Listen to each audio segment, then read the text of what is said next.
Hello, আসসালামু আলাইকুম। কি অবস্থা সবার? আশা করি সবাই অনেক ভালো আছেন, সুস্থ আছেন। আজকে আফটারনুন টু ইভিনিং একটা ব্লগ বা রুটিন যাই বলো না কেন সেটা আপনাদের সাথে শেয়ার করব।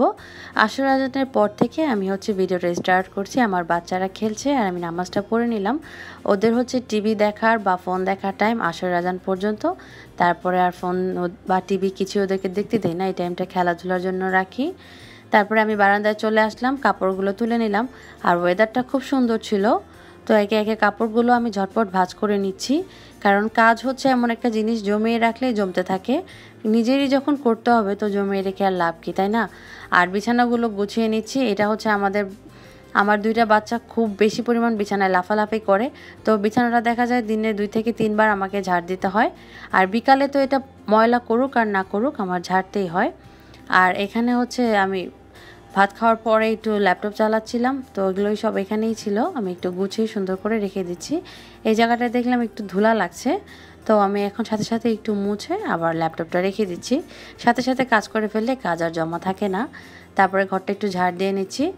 তারপরে চলে আসলাম কিচেনে আমি আজকে একটা কিচেন টাওয়াল ধুয়েছিলাম, তো সেটা শুকিয়ে যাওয়ার পরে ভাঁজ করে আবার এটা জায়গায় রেখে দিচ্ছি। এই টাইমটা আমার সবচেয়ে বেশি যেগুলো সারাদিনের জমানো কাজ থাকে সেগুলো করার টাইম। কারণ এইটা থেকে সন্ধ্যা পর্যন্ত টাইমটা দেখা যায় মোটামুটি অনেকটা সময়। এখন যেহেতু দিনটা বড়, স্কুল থেকে আসার সময় মেয়ে আর ছেলের জন্য কিছু বিস্কিট নিয়ে আসছিলাম, সেটা একটা ঝুড়ির মধ্যে রেখে দিচ্ছি, যাতে করে ওদের যখন ক্ষুধা লাগবে ওরা এখান থেকে নিয়ে খেয়ে নিতে পারে। ওরা যেহেতু এখন বড় হয়েছে, ওদের যেটা প্রয়োজন ওরা নিজেরাই নিয়ে খেতে পারে। তো এটাকে আমি সুন্দর করে আবার জায়গায় রেখে দিচ্ছি। আর ওদের সামনে খুবই হাতের কাছে রেখেছি আর ওদেরকে দেখিয়ে দিয়েছি। আর এই জায়গাটায় দেখলাম একটু ধুলা পড়ে গেছে, তো এই জায়গাটা আমি 1-2 দিন পর এই টাইমে ক্লিন করি। দুপুরে বা সকালে আমি টাইম পাই না, সকালে অনেকটাই কাজ থাকে, আবার মেয়ের স্কুলে যাওয়া, একবার দিয়ে আসা নিয়ে আসা, রান্না বান্না। তো এটা যেহেতু শুকনা ডোমা দিয়ে এটা মুছতে হয়।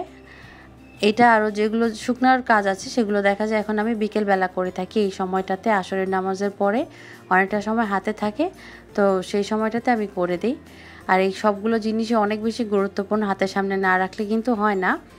আর এই জায়গাটাতে আমি আজকে এটা দিনের বেলা যখন গুছিয়েছিলাম তখন আমি একটু উল্টাপুল্টা করে রেখেছি। আমার ছেলের পছন্দ হয়নি নাকি, আমারটা নাকি ভালো লাগেনি, তো নিজের মতো করে গুছিয়ে রাখছিল। তারপরে ছেলে আর মেয়েকে নিয়ে চলে গেলাম একটু ছাদে। আজকের ওয়েদারটা যে কী পরিমাণ সুন্দর, রোদটা থাকলেও একদম মিষ্টি একটা রোদ ছিল, আর অনেক বেশি বাতাস ছিল, আকাশে ছিল মেঘ।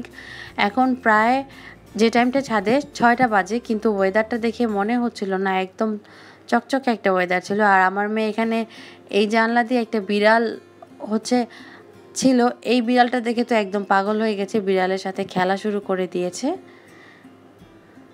বিড়ালটা ওদের ভয়ে ভিতরে চলে গেছে। তো ছাদে অনেকক্ষণ বাচ্চাদেরকে নিয়ে থাকলাম, ওরাও অনেক বেশি এনজয় করছিল ওয়েদারটা। মাঝে মাঝেই দেখা যায় যখন এই টাইমটাতে আমি একটু ফ্রি থাকি তখন আমি চলে যাই। আর নর্মাল টাইমে যখন আমি সন্ধ্যার নাস্তা তৈরি করি তখন দেখা যায় এই টাইমটা থেকে স্টার্ট করি। আর ওদের মা কী খাবো সন্ধ্যায় এটা স্টার্ট হয়ে যায়, কারণ ওদের সারাদিনের খাওয়ার থেকে সন্ধ্যার নাস্তার প্রতি অনেক বেশি ঝোঁক। একটু স্পেশাল খাওয়াটা ওরা বেশি পছন্দ করে। তো সন্ধ্যা হয়ে আসছে, বাসায় চলে আসলাম। এসে আম চেক করছিলাম সন্ধ্যার পরে কাটার জন্য যে পাকছে কিনা। এগুলো যেহেতু অনেকগুলো আনা হয়েছে, একটু ভালো করে চেক না করলে দেখা যায় একসাথে অনেকগুলো পেকে যায় আর খাওয়া হয় না। তো এখন আমার মেয়েকে দিয়ে চেক করাচ্ছিলাম, ও ভেঙেই দেখছিল যে কোনগুলো পেকেছে। দেখলাম বেশি একটা পাকেনি, আর একটু সময় লাগবে।